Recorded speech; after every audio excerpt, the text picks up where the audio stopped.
કભી ખુશી કભી ગમ દિયોદર તાલુકાના કોતરવાડા પ્રાથમિક શાળાના શિક્ષક જવાનજી ઠાકોરને ભાવભીનું વિદાયમાન। આજ રોજ તારીખ 31/7/2025ના રોજ શ્રી કોતરવાડા પ્રાથમિક શાળાના માનવતાવાદી શિક્ષક શ્રી ઠાકોર જવાનજી ભવાનજીનો વિદાય સમારોહ યોજવામાં આવ્યો હતો। બહુ ભવ્યતા સાથે કાર્યક્રમની ઉજવણી કરવામાં આવી અને ખાસ બે મિત્રો શ્રી કૃષ્ણ અને સુદામાની જોડી જેવા પ્રજાપતિ મનુભાઈ અને ઠાકોર જવાનજીની જોડીએ શાળાના કાર્યક્રમમાં તથા શાળાના વિકાસ માટે પ્રયત્નો કરી શાળાની શોભા વધારવા પ્રયત્ન કર્યા છે।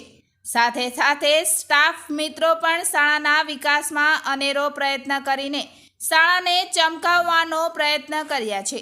શાળાના વિકાસમાં હંમેશા અગ્રેસર એવા ઠાકોર જવાનજી ભવાનજીને ભાવભરી વિદાય આપવામાં આવી। શિક્ષકો દ્વારા શાળાને અદ્યતન સ્ટેજની ભેટ આપવામાં આવી તથા શાળાના અનાથ બાળકોને ડ્રેસ આપવામાં આવ્યો તથા શાળાના પ્રાથમિક અને માધ્યમિક શાળાના બાળકોને તિથિ ભોજન આપવામાં આવ્યું। અંતે શ્રી કૃષ્ણને સુદામા જેવી જોડીનો તાદસ અનુભવ અને ભાવિક વાતાવરણ વચ્ચે ભાવભીની વિદાય આપવામાં આવી હતી। આ પ્રસંગે ગામના આગેવાનો, વડીલો, યુવાનો, શિક્ષક સ્ટાફગણ મોટી સંખ્યામાં ઉપસ્થિત રહ્યા હતા અને શરીરે નિરોગી નીવડો તેમજ ઉતારો ઉત્તર પ્રગતિ કરો એવી શુભેચ્છાઓ પાઠવવામાં આવી હતી। શું કહેશો આજે તમારો વિદાય સમારોહ છે? વિદાય કાર્યક્રમ આમ તો જોવા જઈએ તો ખૂબ જ દુઃખની બાબત છે, કારણ કે અહીંયા 10 વર્ષ વિતાવ્યા એટલે મને પોતાની કર્મભૂમિ નહીં પરંતુ મારું વતન હોય એવું મને લાગે છે। પણ એક બીજી એ વાત પણ કે મારા માતા પિતા ત્યાં ઉંમર લાયક છે એટલે બદલી થઈ ત્યાં તો મને એ થોડી એમની સેવા કરવામાં થોડું સરળતા રહેશે। એટલે ઓલ ઓવર બદલી થવાથી દુઃખ પણ છે અને એક બાજુ વતનમાં જવાનો આનંદ પણ છે।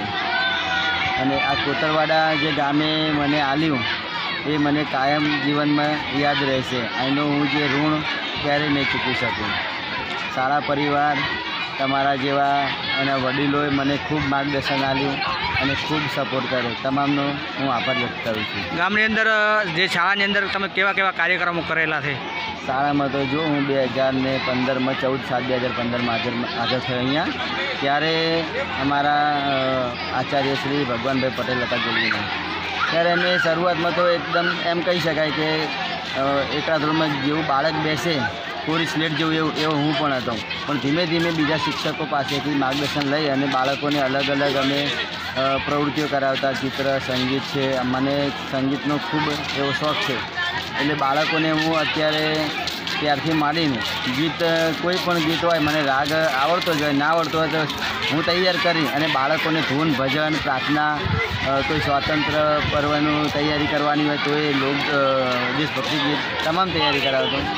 અને બાળકો જે બીજી એક વિશેષ વસ્તુ હતી કે મને અનાથ બાળકો પ્રત્યે ખૂબ જ લાગણી પહેલાંથી, એટલે એવા બાળકો કોતરવાડામાં મેં શોધ્યા અને વોટ્સઅપમાં માહિતી પણ મેળવી કે પાલક માતા પિતા એક યોજના ચાલે છે, તો મેં તમામ બાળકોને શોધ્યા કે ક્યાંય આ બાળકોને ખરેખર અનાજ છે, તો એવા બાળકોને મેં જિલ્લામાં જે બાળ સુરક્ષાના સહાયક છે એમનો સંપર્ક કર્યો અને તમામ ત્યાંથી શું વિગત જોઈશે, શું ડોક્યુમેન્ટ જોઈશે એ તમામ મેં વાલીને જાણ કરી અને વાલી ગ્રામ પંચાયતના તલાટીને સંપર્કમાં લઈને તમામ ડોક્યુમેન્ટ તૈયાર કર્યા અને આજથી આ 10 વર્ષ સમયગાળા દરમિયાન લગભગ 10 થી 12 બાળકોને પાલક માતા પિતા યોજનાનો મેં લાભ અપાવ્યો।